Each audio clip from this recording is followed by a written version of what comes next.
వినుకొండ ఒక రాజకీయ భూకంపం అని చెప్పొచ్చు.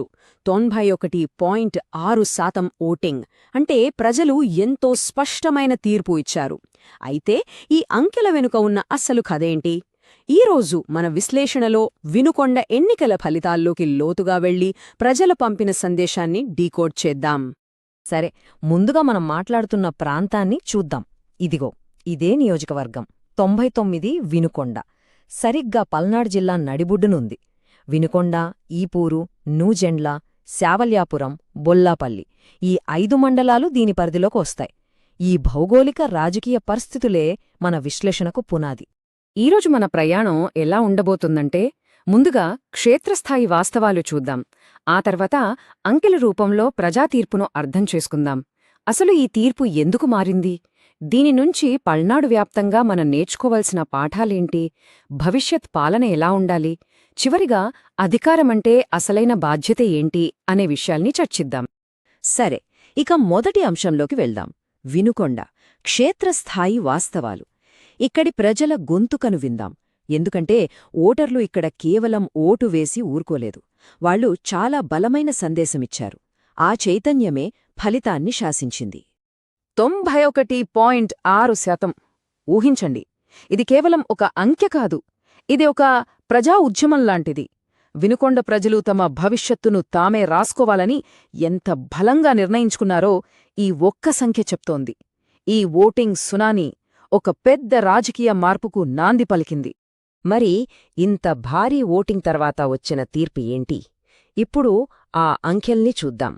ఈ డేటాయే ప్రజలిచ్చిన తీర్పుకు తిరుగులేని సాక్ష్యం.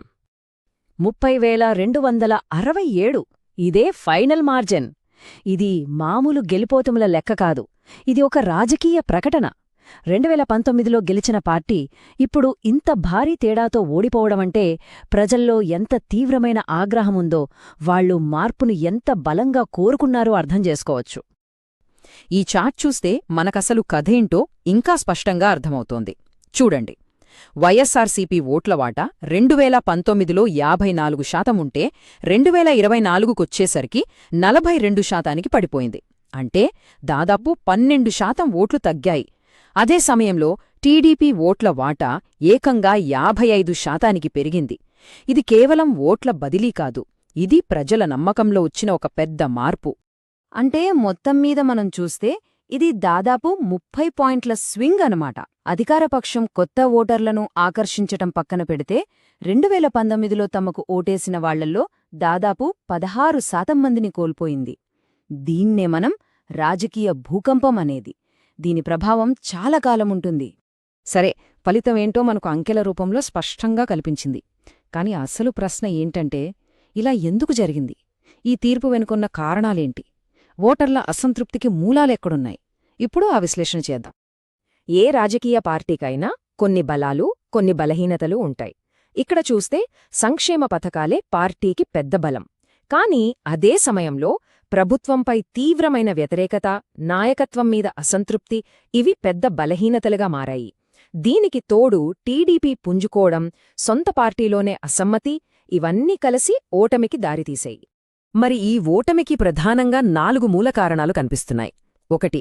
అభివృద్ధి పనుల్లో జాప్యం, ముఖ్యంగా వరిక పుడిసెల ప్రాజెక్టు. 2.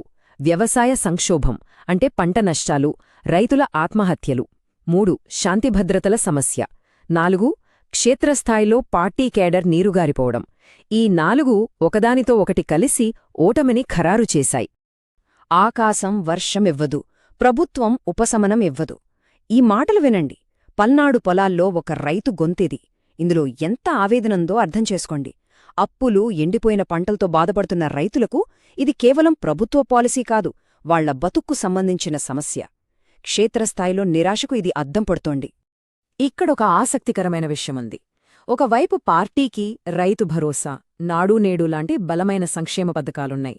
దాదాపు 1,00,000కు పైగా కోర్ ఓటు బ్యాంకుంది.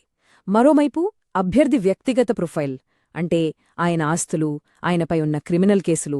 ప్రజలు ఈ రెండింటినీ బేలీజు వేసుకున్నారు.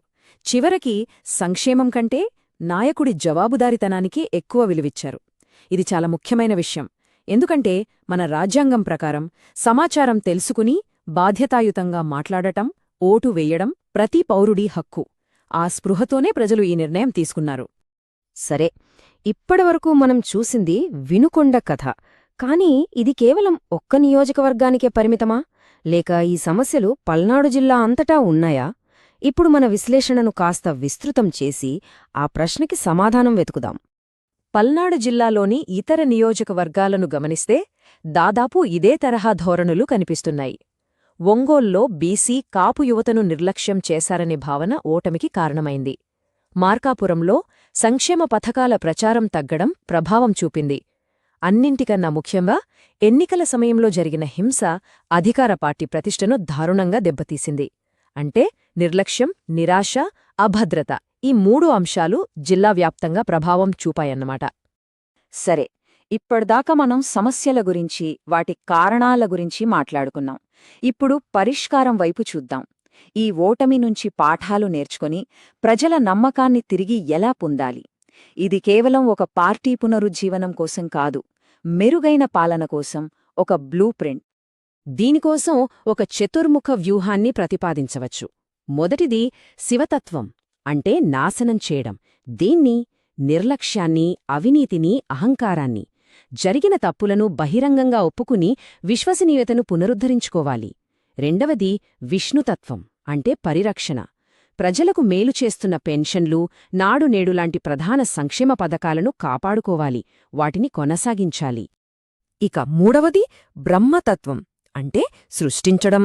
యువతను ఆకట్టుకునేలా గ్రీన్ వెనుకొండ లాంటి కొత్త ఆలోచనలను, కార్యక్రమాలను సృష్టించాలి.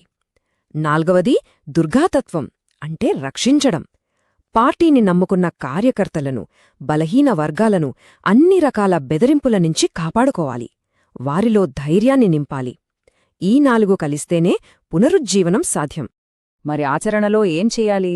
ఇదిగో ఇక్కడ కొన్ని కీలక ప్రాధాన్యతలున్నాయి. నీటి కొరత తీర్చడానికి వరికపూడిసెల ప్రాజెక్టును వేగవంతం చేయాలి. రైతు ఆదాయం కోసం సోలార్ పంపులతో గ్రీన్ వినుకొండ మొదలుపెట్టాలి. యువతకు ఉద్యోగాల కోసం స్థానికంగా నైపుణ్య శిక్షణా కేంద్రాలు పెట్టాలి. ఊళ్లలో రోడ్లు, మంచినీటి సౌకర్యాలు కల్పించాలి. మహిళల కోసం ఆరోగ్యం, విద్యపై దృష్టి పెట్టాలి. ఇవన్నీ చేస్తేనే ప్రజల నమ్మకాన్ని తిరిగి పొందగలం. సరే, మనమిప్పుడు ముగింపు దశకు వచ్చాం. ఈ మొత్తం విశ్లేషణలుంచి మనం నేర్చుకోవాల్సిన అతి ముఖ్యమైన పాఠం ఒకటుంది. అధికారమనేది ఒక బాధ్యత. కేవలం ఓట్లు వేసి గెలిపించినంత మాత్రాన సరిపోదు. ప్రజల గొంతు వినాలి, కాని కేవలం వింటే సరిపోదు. సంక్షేమం ముఖ్యం, కాని జవాబుదారీతనం లేని సంక్షేమం నిలవదు. ప్రజల వ్యక్తిగత సమాచారం, వారి ఆకాంక్షలను గౌరవించడం, వారి అనుమతితోనే వారి అభివృద్ధికి పాటుపడటం, ఇదే నిజమైన సుపరిపాలన. ఇది అన్ని రాజకీయ పార్టీలు గుర్తుంచుకోవాల్సిన విషయం. చివరిగా ఒకే ఒక ప్రశ్న. ప్రజలు ఇంత గట్టిగా మాట్లాడినప్పుడు వాళ్ల గొంతును కేవలం వింటే సరిపోతుందా, లేక దానికి అనుగుణంగా పాలన మారాలా? ఈ ప్రశ్నతోనే ఈ విశ్లేషణను ముగిస్తున్నాను. వినుకొండ ప్రజలు తమ తీర్పు ఇచ్చేశారు. ఇప్పుడు నాయకులు తమ పాలనను మార్చుకుంటారా లేదా అనేది కాలమే నిర్ణయిస్తుంది.